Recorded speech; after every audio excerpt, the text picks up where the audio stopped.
여러분 그거 아십니까? 하나님의 은혜는 항상 우리에게 있습니다. 아멘. 하나님의 은혜는, 저와 여러분을 향한 하나님의 사랑은 변하거나 작아지거나 사라지거나 그런 것이 아니에요. 저와 여러분을 향한 하나님의 사랑은 항상 동일하게 아침 해와 같이 한결같이 우리를 향하여 비춰주고 있습니다.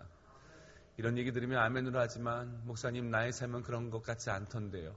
어떨 때는 은혜가 많았던 것 같고 어떨 때는 은혜가 없었던 것 같아서 종잡을 길이 없습니다. 나의 삶이 날마다 좋은 거가 아닌 것 같습니다라고 얘기할 때가 있습니다. 한 가지 아셔야 되는 것은, 하나님은 변함이 없으십니다. 하나님은 그림자도 없다고 말씀하신 만큼 한결같이 저와 여러분을 사랑하십니다. 무엇이 문제인가? 우리의 문제가 있다는 거예요. 우리가 예전처럼 하나님에 대한 간절한 마음이 없습니다. 우리가 예전처럼 하나님을 향한 부르짖음이 없어요. 우리가 예전처럼 주의 말씀을 향한 간절한 기대감이 없는 것을 보게 됩니다. 그런데 저는 낙원교회 와서 느끼는 부분은, 이 새벽에 나오신 분들은 얼마나 하나님의 은혜를 사모하고 얼마나 하나님을 기대하는지, 그 은혜와 사모하는 마음과 기대하는 마음 가운데 주님께서 만족의 은혜를 우리 가운데 베풀어 주실 줄 믿습니다. 저는 미국에서 사역을 하다 보니까 부흥회를 이제 교회에서 인도하잖아요. 그러면 성도들을 되게 깊이 배려하는 나머지 너무나 많이 사랑해서 배려해서 이렇게 새벽 집회는 안 잡는 경우가 많이 있습니다. 금요일 저녁부터 해서 금요일 저녁, 토요일 아침, 토요일 저녁, 주일 1부, 2부, 3부 이렇게만 해요. 근데 제가 여기 와서 좀 배우려고 합니다. 이렇게 사모해야 된다. 어떻게 해서든지 모여서 하나님을 찬양하고 하나님을 예배하고 하나님께 기도하게 해야 된다. 제가 이제 낙원교회 오기 전에 우스리스크와 그 블라디보스토크와 스리랑카를 들렸다 왔잖아요. 환경과 형편이 우리처럼 좋지가 않습니다.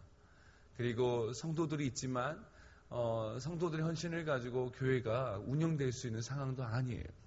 그런데 이 조선족 교회와 한족 교회와 또 러시아 교회를 섬기는데요. 참 신기하죠.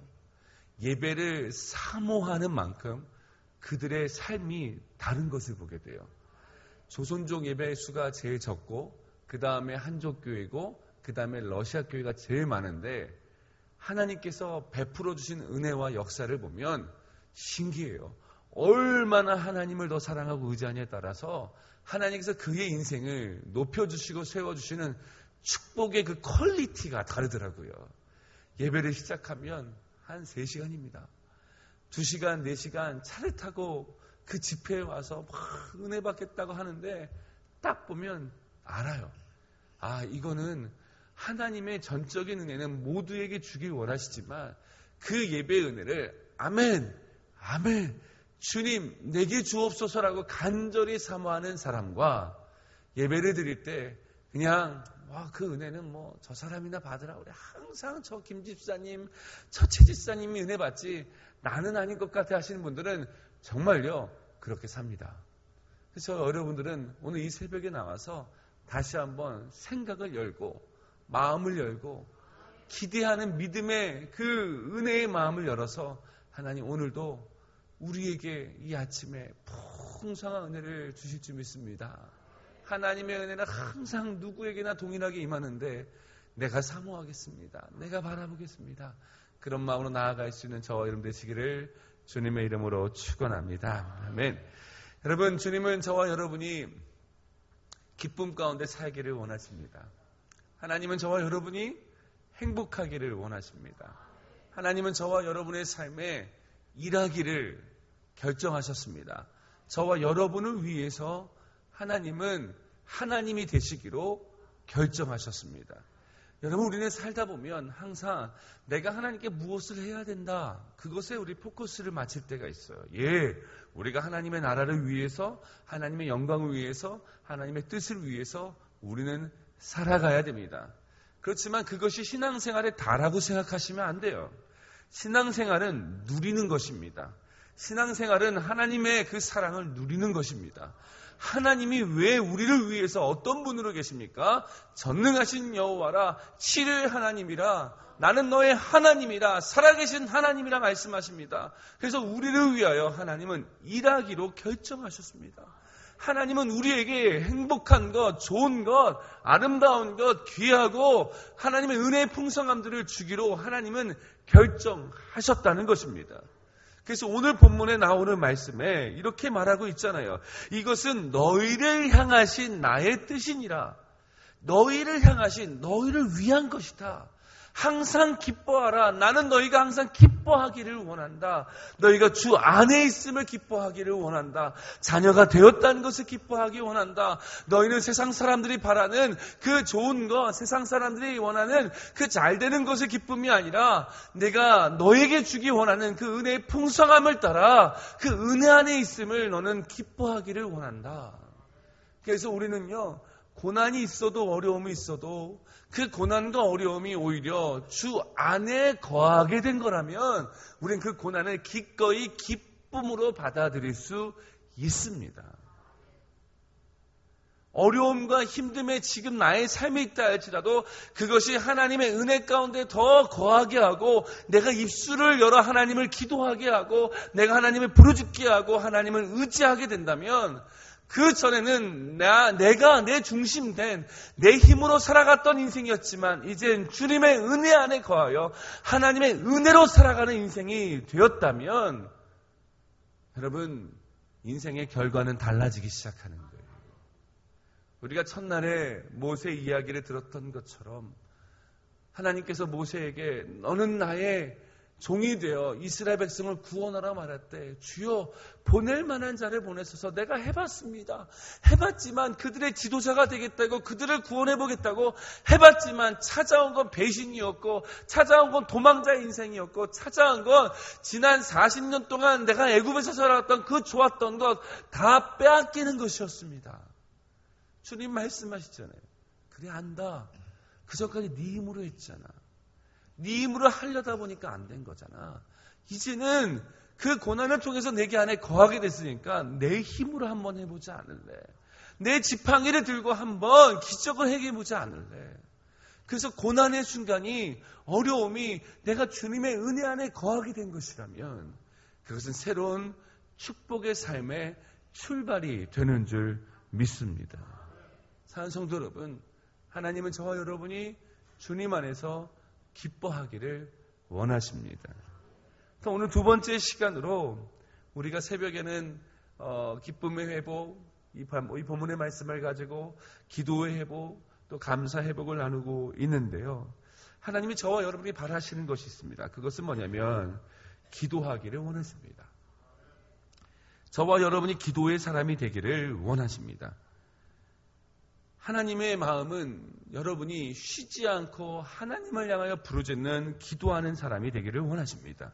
근데 여러분 항상 쉬지 말고 기도하는 것이 하나님의 뜻이다라고 말씀하고 있는데 여러분 기도하라, 쉬지 말고 기도하라 하면 여러분의 마음은 어떻습니까? 설레임이 있습니까? 아니면 감동이 있습니까? 뭔가 해야 되겠다. 와우, 하나님 너무 좋다. 나보고 쉬지 말고 기도하다니. 와우, 너무 좋다. 여러분 이런 생각이 드십니까? 아니면 아니 어떻게 쉬지 말고 기도해? 말도 안 되네. 이런 마음이 드십니까? 여러분 쉬지 말고 기도하라고 할 때 여러분이 드는 마음은 뭐예요? 한번 솔직히 한번 생각을 해보십시오. 어떨 때는요, 여러분 쉬지 말고 기도하라는 것이 이 기도가 힘든 노동과 같아서 내가 열심히 쉬지 말고 땀을 흘리고 고생해서 기도했더니 아유 이제서야 응답이 되었네. 어떤 노동의 대가에 응답을 노동의 대가라고 우리는 생각할 때가 있습니다. 오히려 그래서 우리는 기도하라고 그러면 신기하게 막 열정을 내기보다는 마음이 콱콱 하고 되게 답답하게 느껴질 때가 있다는 거예요.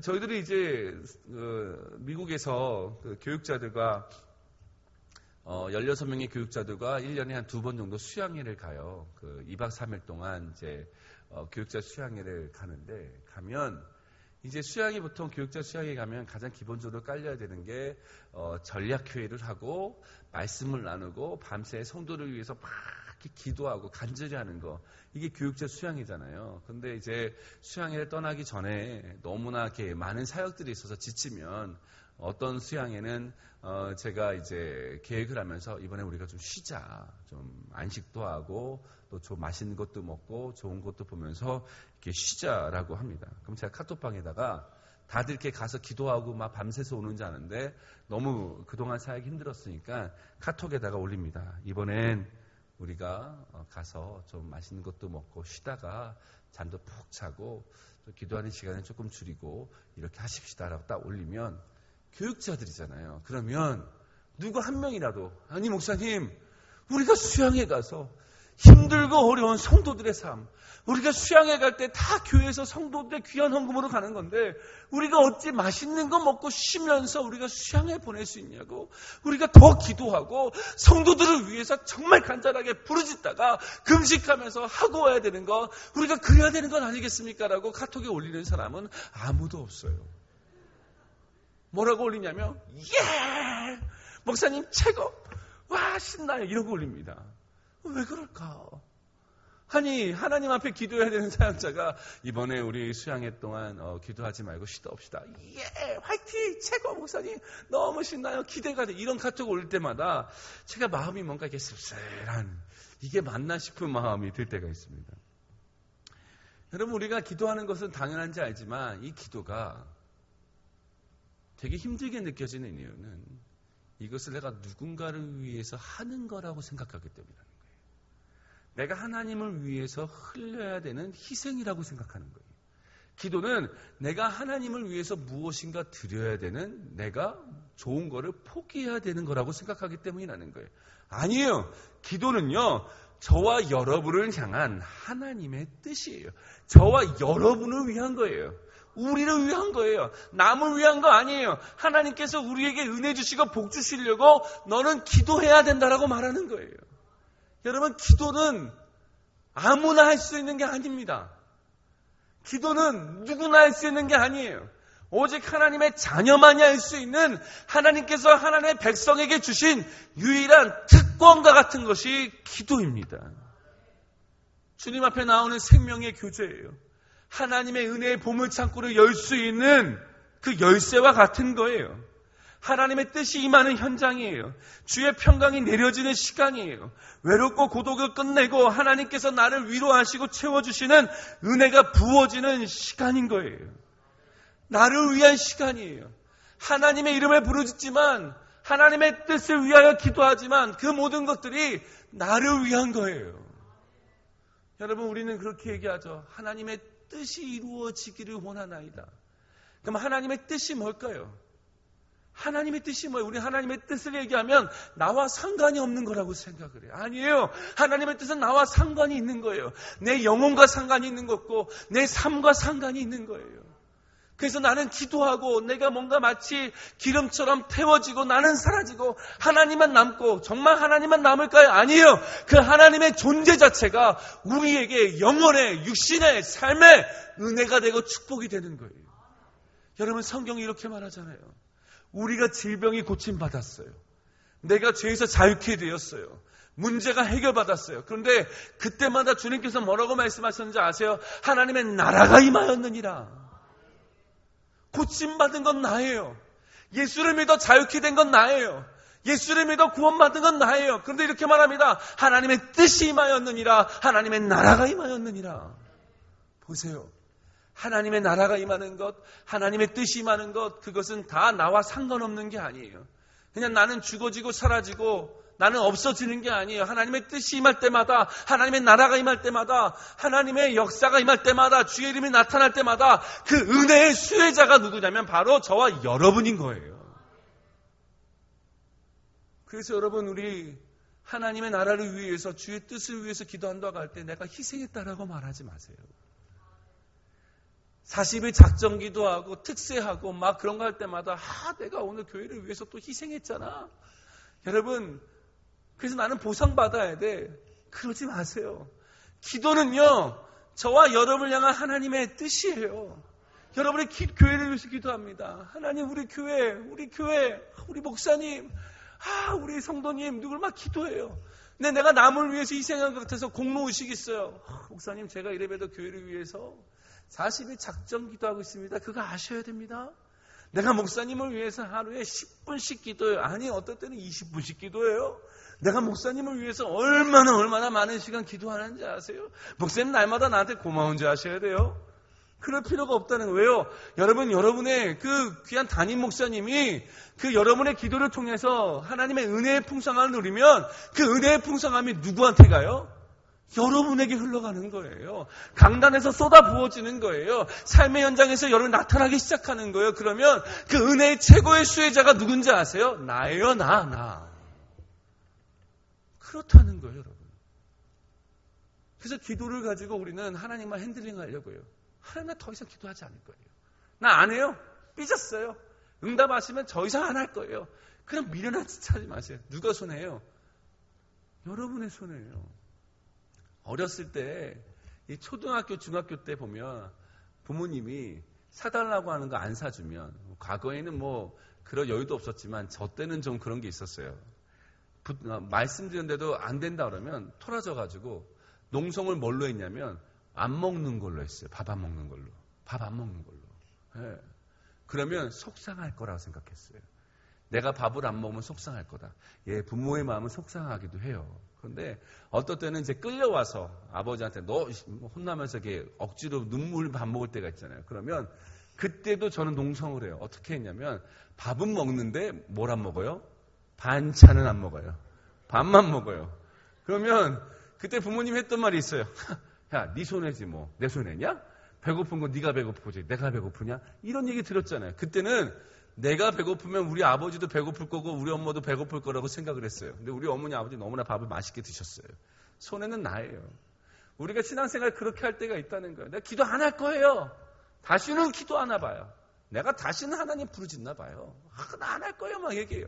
손해는 누구예요? 내 손해예요.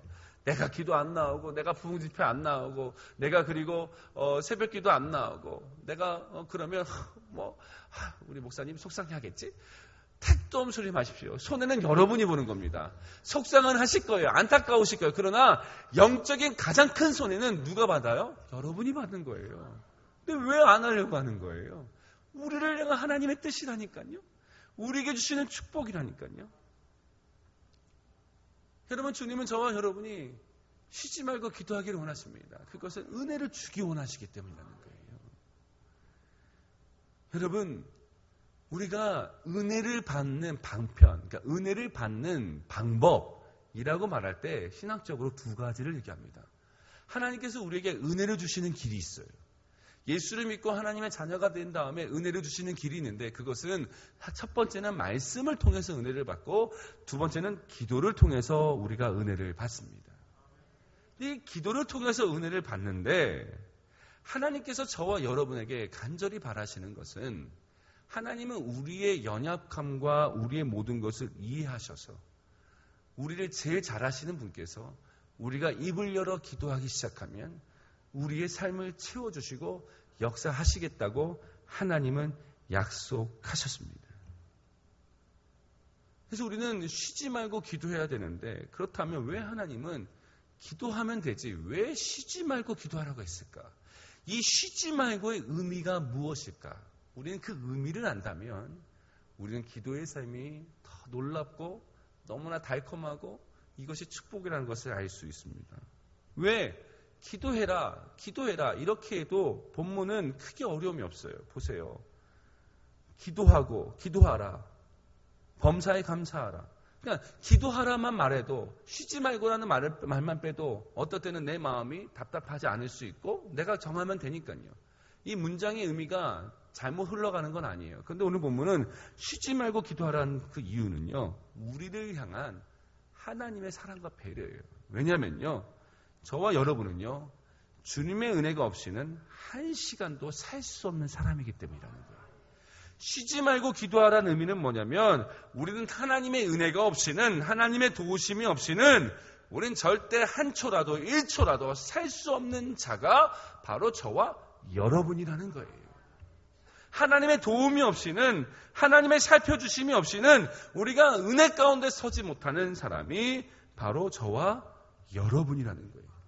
날마다 우는 사자는요. 먹잇감을 찾아 날마다 두루 다니며 삼킬 자를 찾아다닙니다. 어둠의 권세가 날마다 하나님의 백성을 쓰러뜨리기 위해서 우는 사자처럼 내 주변에 계속 왔다 갔다 거려요. 내 머리에 둥지를 트기 위해서 사단 마귀의 새들이 계속 왔다 갔다 거려요. 잠깐만 방심해도, 잠깐만 흔들려도 어둠의 권세가 우리를 늘 잡아삼키고 넘어뜨리고 쓰러뜨리려고 해요. 우는 사자와 마귀와 같은 공격들이, 시험과 문제들이 항상 우리 가운데 존재하고 있어요. 우리가 하나님의 날마다 붙잡아 주신 은혜가 없으면 쓰러질 수밖에 없는 연약한 자가 바로 저와 여러분이라는 거예요. 여러분, 예수님께서 우리에게 기도를 가르쳐 주시면서 마태복음에 6장 13절에 우리를 시험에 들게 하지 마옵시고 다만 악에서 구하옵소서. 마태복음 26장 14절에서 시험에 들지 않게 깨어 기도하라. 시험이라는 것이 우리를 실족하게 하려고 하고 하나님과 멀어지게 하려고 하고 넘어뜨리고 쓰러지려고 하려는 그 사단의 많은 계략들이 항상 우리 가운데 있기에 우리는 하나님의 은혜와 도우심 없이는 살 수 없는 사람이에요. 마음이 정말 변덕 같아서 어떨 때는 감사함으로 가다가 어떨 때는 한 사건을 보면 그 신망으로 쭉 내려가는 것이 바로 인생의 모습이라는 거예요. 그래서 우리는 전적으로 날마다 쉬지 않고 하나님의 은혜가 없으면 서지 못하는 사람, 우리가 그만큼 연약하고 하나님의 은혜 없이는 살 수 없는 사람, 그러게 주님 말씀하시는 거예요. 너희의 삶은 나의 은혜가 필요한데, 나의 은혜가 쉬지 않고 필요한데, 그것은 쉬지 않고 기도해야 된다. 그 마음 가지고 살아야 된다. 너는 나의 도움 없이 살 수 없어. 너는 나를 떠나서는 아무런 열매를 맺을 수 없어. 너는 나와 상관없으면 너는 죽는 거야 라고 말씀하시는 거예요. 그래서 쉬지 말고 너는 나의 은혜를 구해라. 쉬지 말고 너는 나의 얼굴을 구해라. 쉬지 말고 너는 나의 은혜의 빛을 받아라 라고 말씀하시는 거예요. 그 쉬지 말고 기도하는 거예요. 청교도 신학자인 존 오웬이 이렇게 말했어요. 목회자는 교인들을 모아 예배당을 채우고 성찬 예식을 인도하며 대중의 입을 채워줄 수 있을지 모르겠지만 신앙의 진면목은 전능하신 하나님 앞에 무릎을 꿇느냐에 달려있다. 그러니까 목회자들이 아니면 종교인들이 아니면 신앙인들이 예배당을 채우고 또 성찬 예식을 인도하고 또 대중의 마음에 하나님 말씀을 전하고 많은 일들을 하고 여러분 역시도 구역장으로 직분자로 많은 것을 하고 헌신하고 섬기지만 신앙의 진 모습은 그런 많은 일을 하는 것에 있는 것이 아니라 전능하신 하나님 앞에 무릎을 꿇어 엎드리는 것에 있는 것이다. 이게 진정한 신앙이다. 일을 많이 하는 것, 헌신할 수 있는 기회가 있다는 것 감사하죠. 그러나 신앙의 진면목은 많은 일을 하는 것이 아니라 전능하신 하나님 앞에 엎드려 그의 은혜를 구하는 것에 있는 것이다. 여러분, 어떤 경우는 우리가 마치 모든 것을 다 해낼 수 있고 모든 것을 다 이룰 수 있다라고 우리는 착각하며 살 때가 있어요. 가장 위험한 인생, 가장 위기의 인생이 어떤 인생인지 아세요? 내가 주님이 없이도 나는 잘 살 수 있다. 난 주님이 없이도 잘 해낼 수 있다. 난 주님이 없이도 모든 것을 다 이룰 수 있다. 그래서 나는 기도하지 않아도 잘 된다. 난 기도하지 않아도 잘 풀리던데요. 이것만큼 위험한 인생이 없더라고요. 제가 어느 목사님과 만나서 그 교제도 나누고 그 목사님이 사역을 통해 도전받았던 것은 그분 이런 얘기 하시더라고요. 성도님들 가르칠 때 기도하지 않고 응답된 것을 두려워하라. 와, 처음에는 아니 기도하지 않고 응답된 거 감사해야지. 기도하지 않고 응답된 것을 두려워해라. 내가 기도하지 않았어요. 하나님 앞에 영적으로 깊지가 않아요. 하나님의 은혜 가운데 살지 않아요. 그런데 계속 잘 되는 거예요. 이 잘 되는 이유가 뭘까? 오히려 안 되는 게 낫다는 거예요. 계속 말씀을 나누고 있지만 잘 돼요. 그런데 잘 될수록 하나님께 기도하지 않아요. 잘 될수록 기도가 필요 없다고 느껴져요. 잘 될수록 하나님이 없어도 될 것 같아요. 잘 될수록 점점 신앙생활에 집중 안 해도 될 것 같아요. 그 모든 것들을 두려워해라. 나를 죽이는 것일 수 있다. 오히려 우리는 하나님 앞에 기도함으로 얻어지는 작은 거라 할지라도 하나님께 기도함으로 얻어지는 그 은혜의 삶을 살아야 안전한 것이다. 사단은 우리에게 와서 속삭입니다. 하나님이 없이도 주님이 없이도 살 수 있어. 하나님 없이도 주님이 없이도 다 잘 살아. 저기 봐봐. 예수 안 믿는 사람 얼마나 잘 살아. 예수 안 믿고 예수 지난 제대로 교회도 안 다니고 그냥 세상에 빠져서 이것이 좋아 저것이 좋아 막 사는 사람 보라고. 부정직하게 살아도 들키지 않고 얼마나 잘 사냐고 보라고. 근데 하나님 믿는 너희들은, 하나님께 기도하는 너희들은 뭐야? 기도 안 하는 쟤들보다 너희는 이거밖에 안 돼. 그게 무슨 하나님이야? 하나님 안 믿는 저들도 저렇게 잘 되는데 무슨 너희가 그래? 하나님 없이 살 수 있어? 이런 시간에 저들처럼 살아봐. 그러면 행복할 거야, 좋을 거야, 잘 될 거야, 부자 될 거야, 성공할 거야. 사단은 그렇게 속여요. 여러분, 시편 기자에서 시편도 이렇게 말합니다. 악인들의 번성함이 있어요. 여러분, 그분들은요, 그 세상에서 잘 될 수 있지만 그들이 뭐가 없어요? 생명이 없는 거예요.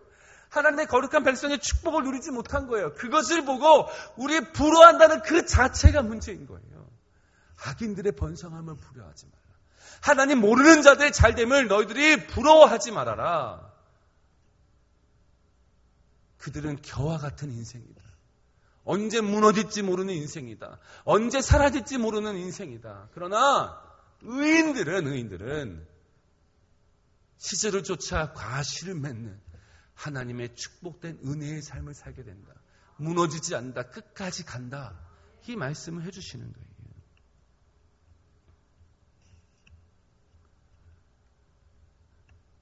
참 저에 대한 죄송한 얘기를 드리지만 저는 어렸을 때 자라면서 착하다 들키지 않기 위해서 열심히 살았잖아요. 잘한다 말을 참 듣고 살았어요. 그렇다 보니까 이 사역에 제 인생에게 걸어왔던 걸 보면 이제 부서를 섬길 때에도 잘 안 되는 부서 섬겨서 잘 되게 만들고 이런 이렇게 열심히 하니까 최선을 다하니까 이 좋은 결실과 열매를 맺는 그런 은혜의 삶들이 있었어요. 그러니까요, 제가 스스로 난 잘해. 난 참 잘해. 이런 생각을 참 가지면서 사역을 시작할 때가 있었습니다. 우리 오승희 목사님도 제가 이제 대학교 다닐 때 보면 참 잘했어요. 공부도 잘했어요. 사역도 잘했어요. 사람들이 이렇게 제 대학 시절에 보면 오승희 목사가 사역도 그 어린 나이에 참 많은 귀한 사역, 큰 사역을 했기 때문에 우리가 이제 오 목사님한테 가가지고 많이 물어봤어요. 이럴 때는 어떻게 해야 돼? 이럴 때는 청소년 사역 어떻게 해야 돼? 많이 물어볼 때마다 오승희 목사님이 이 사역의 노하우들을 잘 우리 동기 전도사들한테 가르쳐주고 또 알려주고 했던 한참 귀하게 사역을 했는데 저도 이제 오 목사님과 비슷한 과라 맡겨진 거 참 잘해요. 정말 잘합니다. 얼마나 잘하는지 몰라요. 그러니까 제가 사랑예배 선교교회에 2년 반의 담임을 갔을 때 우리 사랑예배 선교교회가 23년 된 교회인데 이대 목사인 이분이 아주 교회에서 되게 어렵게 해서 막 이렇게 좀 힘들었던 시기가 있었어요.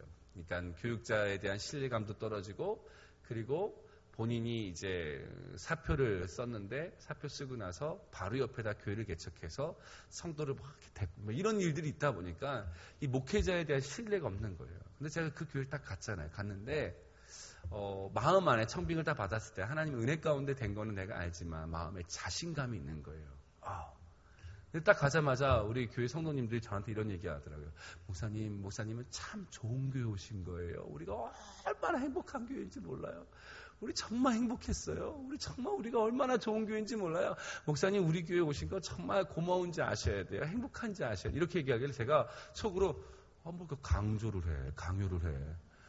온 지 한 주밖에 안 됐는데 내 행복하고 좋은 교회인지 내가 평가해야지 본인들이 평가하고 막 나한테 강요하니까 좀 이상했어요. 반대로 저는 이렇게 했죠.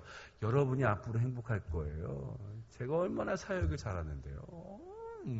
내가 얼마나 열심히 하는데 이 정도 문제는 딱 빠져나옵니다. 이거 어떻게부터 해요? 하면 되지 다 나와요. 처음에 그랬어요.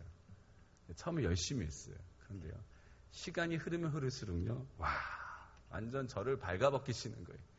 안 되는구나, 이거. 안 되는구나. 내 힘으로 안 되는구나. 주님 떠나서는 안 되는구나. 이게 다르더라고요. 여러분, 그거를 안 순간부터요, 되기 시작하더라고요.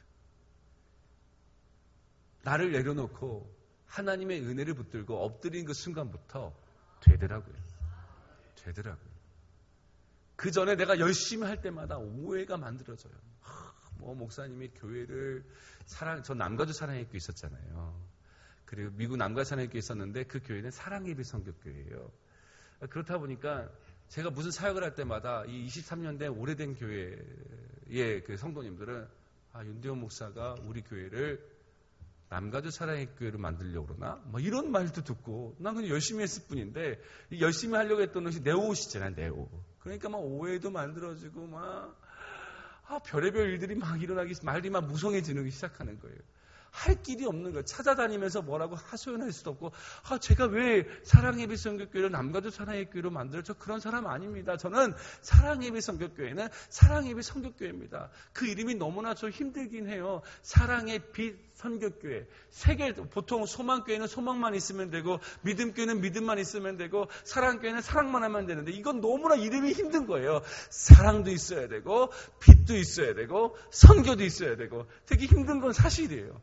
낙원교회 얼마나 좋아요. 천국과 같은 날마다 천국과 같은 은혜만 있으면 되잖아요. 근데 난 세 가지 다 있어야 돼요. 그게 좀 힘들 뿐이지 괜찮습니다. 또 그런 가운데서 할 수 있는 건요.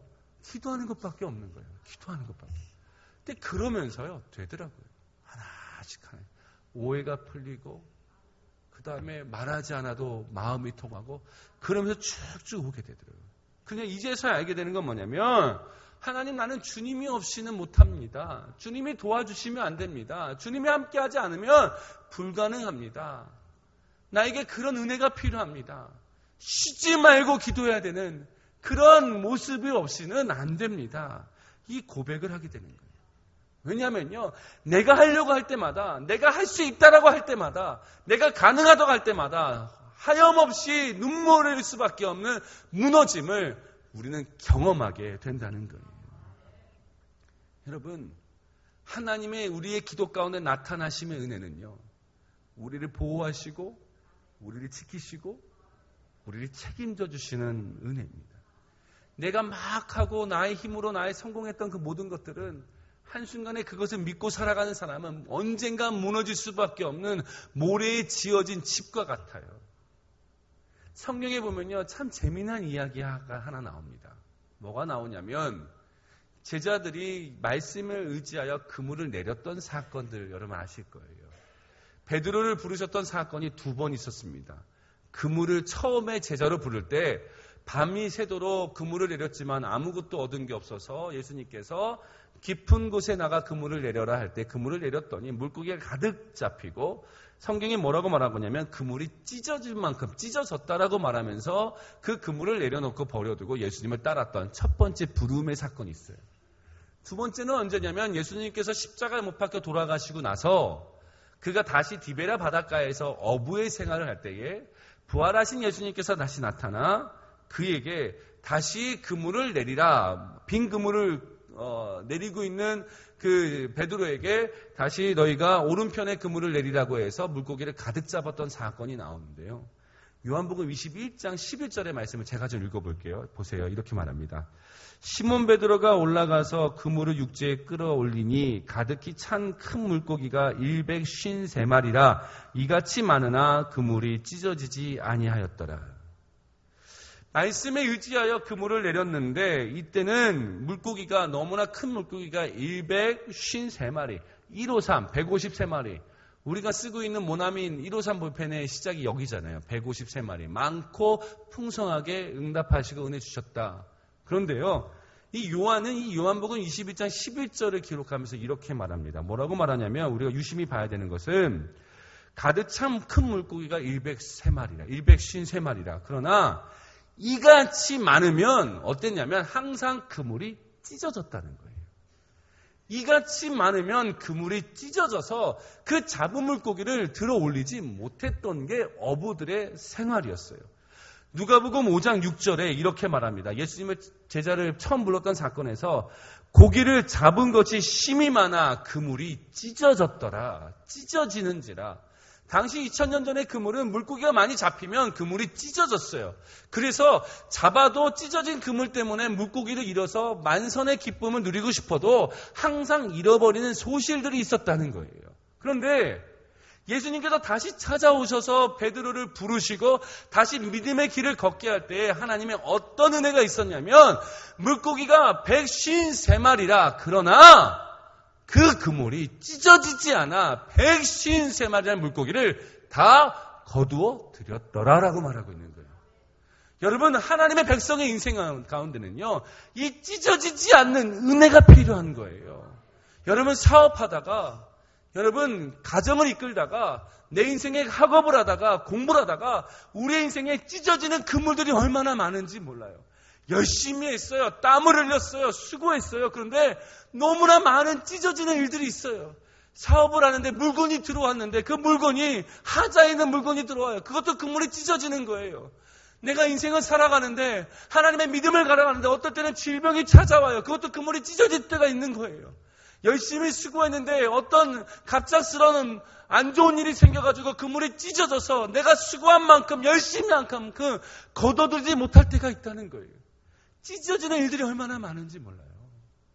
이 이민자의 삶을 살다 보니까 이민의 삶 가운데 얼마나 힘든지 몰라요. 열심히 10년 동안 15년 동안 일구어서 사업을 일어났더니 갑자기 경찰이 들이닥쳐서 불법으로 노동하는 사람, 미국은 법이 세거든요. 나도 이민자고 신분이 없다 보니까 도와주는 차원에서 신분이 없는 사람, 합법적으로 일하면 안 되는 사람을 이렇게 도와주는 차원 일을 맡겼는데, 그 노동 단속반이 들어와가지고 그 사람이 신분증을 요구했더니 신분이 없는 거예요. 걸렸어요. 그래가지고 벌금을 막 1억 막 맞고 막 감사 들어가고. 근데 문제는 그 걸렸던 사람이 그 은혜의 보답이 필요한데 얼마나 그래도 자기 살펴준 거잖아요. 그 사람이 또 자기를 불법으로 일하는 자기를 써준 그 사람을 또 법으로 소송을 해요. 손해배상 청구를 해요. 뭐 이런 일들이요. 이게 살다 보면 이 찢어지는 일들이 얼마나 많은지 몰라요. 우리 인생이 그렇더라고요. 늘 쉽게 찢어지는 게 우리 인생이에요. 열심히 해도 수고해도 그거 다 거둬두지 못하는 찢어지는 인생이에요. 그런데요, 하나님의 은혜의 인생이 뭐냐면 이렇게 말합니다. 이같이 많으나 찢어지지 아니하였도다 라고 말하는 거예요. 그 은혜가 우리에게 필요한 거예요. 우리는 하루라도 주님이 없이는 살 수 없어요. 왜요? 그물이 늘 찢어지니까요. 늘 찢어지니까요. 우리는요, 찢어지지 않는 그물의 은혜가 필요해요. 담아주시는 은혜, 보호하시는 은혜, 지켜주시는 은혜, 그 은혜가 필요해요. 그러기에 주님은 우리에게 말씀하시는 거예요. 쉬지 말고 기도해라. 너의 은혜가 임할 것이다. 내가 너를 지키고 보호하는 은혜가 있을 것이다. 쉬지 말고 기도해. 예, 우린 기도 없이는 살 수 없어요. 하나님의 은혜 없이 살 수 없어요. 내가 열심히 할 때마다 찢어져요. 넘어져요. 쓰러져요. 그러나 우리가 쉬지 않고 기도하는 하나님의 기도하는 인생은 하나님이 찢어지지 않는, 보호하시는, 책임져주시는, 열매 맺게 하시는 그 은혜의 삶을 저와 여러분을 살게 하실 줄 믿습니다. 두 번째로 우리 또 주님께서는 쉬지 말고 기도하라는 이유가 뭘까요? 그건요, 하나님이 우리를 위하여 쉬지 않고 일하시는 분이기 때문입니다. 하나님은요, 이렇게 말씀하셨어요. 졸지도 않고 주무시지도 않으신다. 하나님이 졸지 않고 주무시지 않는 이유가 뭔지 아세요? 그분이 불면증에 시달리신다? 이거 아니에요. 그분이 너를 위해서, 나를 위해서 쉬지 않고 지금도 일하시고 역사하신다. 그 주님 말씀하시는 건 내가 그런 성품을 가진 자다. 나는 너를 위하여 쉬지 않고 잘지도 않고 난 너희를 위해 일하기 원한다. 그러니까 너희가 쉬지 말고 기도해라. 네가 잠든 그 순간 나는 너희를 위해서 일할 것이다. 네가 쉬고 있는 그 순간에도 나는 너희 위해서 일할 것이다. 그렇게 너는 쉬지 말고 기도하라라고 말하는 거예요. 우리 인생이 하나님의 은혜의 인생이 된다는 것은 내 힘으로 살아가는 것이 아니라 하나님의 능력으로 살아가는 것. 그래서 이런 말이 있잖아요. 사람이 일하면 사람이 일할 뿐이지만 사람이 기도하면 하나님께서 일하신다. 사람이 일하면 고작 사람이 할 수 있는 일을 할 뿐이지만 사람이 기도하면 하나님이 하실 수 있는 놀라운 은혜의 역사가 우리 가운데 이루어지기 시작한다. 예수님도 말씀하셨어요. 병든 자, 귀신 들린 자를 내쫓으시는 상황 가운데 제자들이 하셨던 말씀은 기도 외에는 그 어떤 것으로도 이런 능력이 나갈 수 없느니라. 나의 능력이 나타나는 것, 나의 역사가 나타나는 것은 기도 외에는 그 어떤 능력 또한 어떤 이유도 되지 않는다라고 말씀하신 예수님의 말씀이 있어요. 그러기에 우리는 쉬지 않으시는 그 하나님, 나를 위하여 일하시는 하나님, 계속해서 일하실 수 있도록 쉬지 않고 나를 위하여 역사하실 수 있도록 우리는 쉬지 말고 기도할 때에 하나님의 역사와 능력을 날마다 체험하며 살아가게 되는 줄 믿습니다. 마지막으로요, 세 번째로 쉬지 말고 기도해야 되는 이유는 쉬지 말라는 것은 이 우리의 기도 제목이 이제는 멈출 때가 있습니다. 이 말은 이렇게 표현할 수 있어요. 응답될 때까지 기도하라. Continually pray continually. 계속적으로 기도해라. 여러분, 계속적으로 기도하는 응답이 될 때까지 기도하는 것은 두 가지겠죠. 그 문제가 해결되든지 더 이상 그 문제가 나에게 문제가 되지 않던지. 이게 응답이잖아요. 어떤 경우는요, 우리가 쉬지 않고 응답될 때까지 기도할 때는 내가 바라는 컨셉으로 바라는 대로 될 때 응답이라고 생각할 때가 있어요. 여러분, 문제는요, 똑같은 문제지만 그 문제가 사라져도 응답이에요. 그렇잖아요. 해결이에요. 그런데 그 문제가 더 이상 나에게 상관이 없게 돼도 그게 응답이라는 거예요. 하나님은 나를 변화시키든 환경을 변화시키든 둘 중에 하나잖아요. 문제가 있지만 그 문제를 감당하고 이길 수 있는 강한 사람을 만드시든 아니면 그 문제를 해결해서 날 보호하시든 하나님의 역사의 방법은 그렇다는 거예요. 그렇기 때문에 이것이 나의 삶에 상관이 없게 될 때까지, 이것이 나의 삶에 해결될 때까지 계속적으로 여호와 하나님을 의지하고 응답될 때까지 기도하라는 거예요. 근데 우리는 어떨 때 기도는 한 번 하고 끝나요. 이런 경우 있죠. 목사님, 제가 어느 교회 갔더니, 기도 세미나 갔더니, 믿음의 기도는 한 번 딱 하면 더 이상 안 하는 거예요. 그때 저 처음 젊은 날에 그게 그럴듯했어요. 그치. 믿음의 기도는 한 번 하고 끝나는 거지. 예, 주님, 제가 응답하실 줄 믿습니다. 더 이상 기도 않겠습니다. 아멘! 하고 나오면 이만한 믿음이 어디 있어요. 그렇잖아요. 이만한 믿음이 어딨어요. 앞으로 하나님 나의 자녀 책임져 주실 줄 믿습니다. 더 이상 이 기도 안 합니다. 이 기도하는 것은 내가 믿음이 없는 것입니다. 앞으로 책임져 주십시오. 볼 때는 정말 그럴듯해 보여요. 그렇지 않아요. 주님 뭐라고 말씀하신지 아세요? 계속 기도하라는 거예요. 응답될 때까지 기도하라는 거예요. 너희가 부르짖어야 응답하리니, 약속이 있지만 약속이 이루어지도록 부르짖어야 되는 거예요. 이루시는 하나님의 약속이 있어요. 그러나 이루실 그 하나님을 향하여 부르짖어야 될 하나님의 백성의 믿음의 책임도 있는 거예요. 부르짖으세요. 응답될 때까지 하세요. 부르짖는 거예요. 나와 상관이 없을 때까지, 그 문제가 해결될 때까지 계속해서 부르짖어야 돼요. 여러분, 우리가 어느 순간 이렇게 얘기하실 분도 있어요. 목사님, 하나님께서 그 부르짖었는데요. 제가 다 포기했어요. 그래서 안 하는 거예요. 이렇게 얘기하실 분이 있는데요. 여러분 잘 생각해 보십시오. 작년에 1년 전 돌아가겠습니다. 1년 전에 여러분들이 이런 부흥 집회가 있을 때, 새벽에 나올 때 부르짖었던 기도 제목 있잖아요. 그때 1년 전에 하나님, 나 이번 달 정말 못 살 것 같아요. 나 내년까지 가면 나 정말 힘들어요. 나 죽어버릴 것 같아요. 이러시는 법이 어디 있어요. 작년에 그렇게 기도하셨잖아요. 근데 올해까지 잘 살아오셨잖아요. 작년에 죽을 것 같았는데, 지난달에 죽을 것 같았는데 한 달 살아오셨잖아요. 여러분, 그 기도로 살아오신 거예요. 지금 살게 된 거예요. 청년도 여기 있는데, 목사님, 하나님, 제가 올해 하나님 저한테 귀한 베풀 주시지 않으면 제가 아무튼 알아서 하세요. 근데 올해도 안 주셨는데 잘 살고 계시잖아요. 아무런 문제 없이. 또 다른 내가 보지 못하는 하나님의 은혜가 나의 기도 가운데 역사하셔서 지금까지 살아가게 하시는 하나님의 은혜가 있는 거예요. 그래서 우리는 끝까지 기도하셔야 돼요. 끝까지 기도하셔야 돼요. 또 기도 얘기하니까 또 어떤 분 이런 얘기 하시더라고요. 어떤 한 형제가 있었어요. 우리가 이제 보통 기도할 때 중보 기도가 더 귀한 기도고 나를 위한 기도는 더 귀한 기도가 아니 이렇게 얘기할 때가 있죠. 그렇지 않아요, 여러분.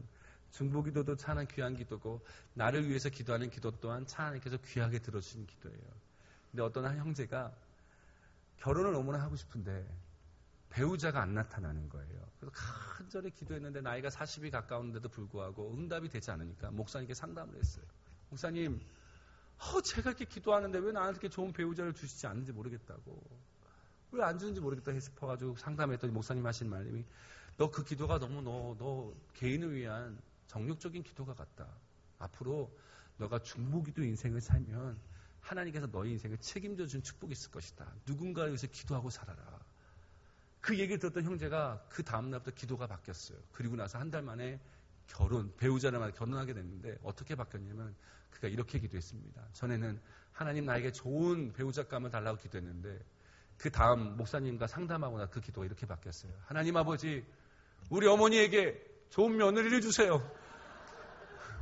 하나님, 우리 어머니에게 좋은 며느리 주시면 감사하겠습니다. 해가지고 결혼했다는 얘기가 있는데 어떤 기도든 하나님께서 우리의 기도에 들어서 응답하여 주실 줄 믿습니다. 응답될 때까지 하셔야 돼요.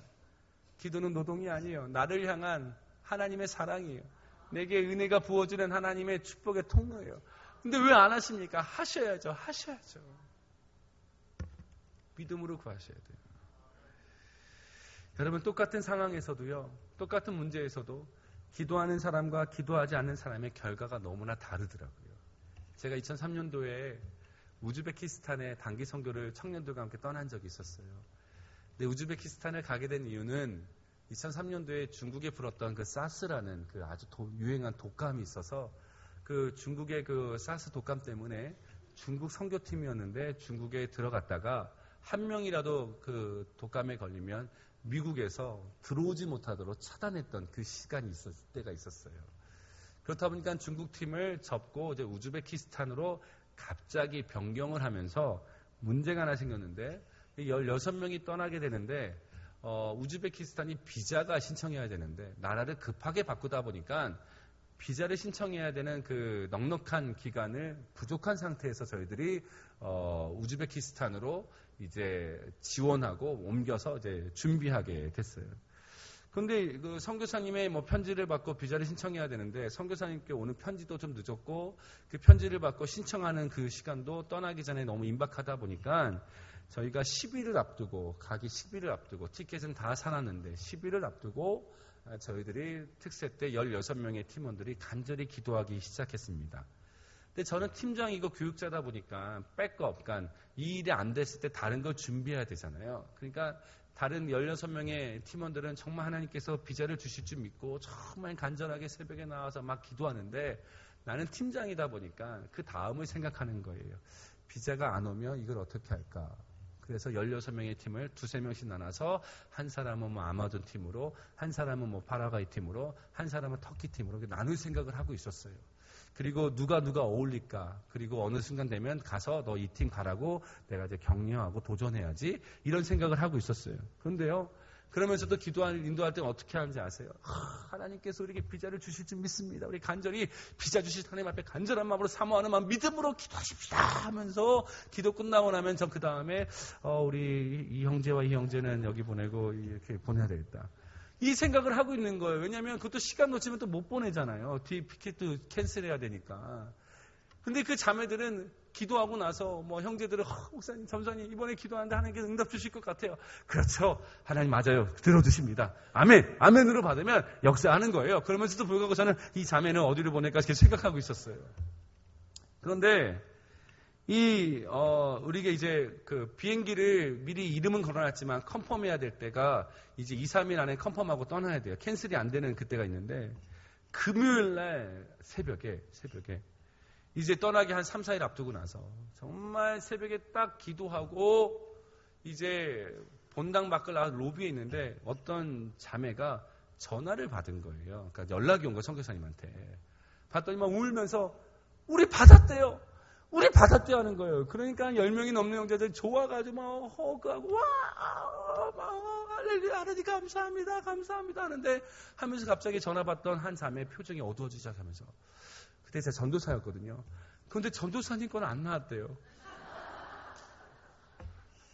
다 나왔는데 나만 안 나온 거예요. 나만.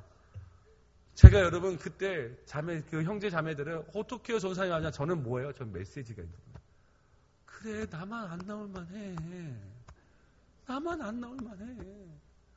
그래가지고 제가 그 로비에 있다가 다시 본당에 들어가서 눈물로 주님 내가 잘못했습니다. 내가 회개합니다. 막 간절히 기도하는데 내 속은 팀원들은 모르니까 목사님이 되게 마음이 힘들었나 보다 싶어가지고 제 몸에다 손을 다 얹어주시고 하나님 윤대원 목사 위로해 주시고 그렇게 믿음으로 기도했는데 이번에 안 나왔지만 주님께서 도와달라고 이렇게 기도하시는 거예요. 기도해 주는 거예요. 그리고 나서 토요일날 아침에 제게 나왔어요. 이거 보면 하나님은 정말 신실하신 분 같아요. 제 거는 토요일날 그 다음날 거 나오더라고요. 깨달았어요. 아 그렇구나. 하나님은 우리의 믿음을 보기 원하시는구나. 응답될 거라는 확신을 가지고 기도하기 원하시는 거예요. 네. 사랑하는 성도 여러분, 하나님께서 응답하실 줄 믿습니다. 응답될 때까지, 역사하실 때까지, 이 문제가 내 눈앞에서 사라지든, 이 문제가 내 눈앞에 있어도 더 이상 내가 이 문제 때문에 괴로워하지 않게 하시든, 주님께서 우리의 기도에, 간절한 기도에 응답하여 주실 줄 믿습니다. 사랑하는 성도 여러분, 쉬지 말고 기도하는 것은 하나님께서 나를 괴롭게 하시는 게 아니에요. 저와 여러분을 사랑하시기에, 은혜 주시기에, 축복하시기에 우리에게 말씀하시는 거예요. 너희를 위한 것이다. 쉬지 말고 기도해라. 쉬지 않는 일하는 나 여호와 하나님이 너에게 역사할 것이다. 쉬지 말고 기도해라. 너희가 주님이 없이는 하루도 살 수 없는 자임을 인정하며 기도해라.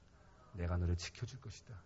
쉬지 말고 기도해라. 응답될 때까지 기도해라. 나는 살아서 역사하는 너의 여호와니 나는 너의 기도에 들어주시리라. 주가 우리를 그렇게 인도하시고 책임져 주실 줄 믿습니다. 그 은혜 가운데 살아가는 저와 여러분 되시게, 저 이 기도의 회복을 누리며 살 수 있는 저와 여러분 되시게 주님의 이름으로 축원합니다. 아멘. 우리 함께 이 시간에 우리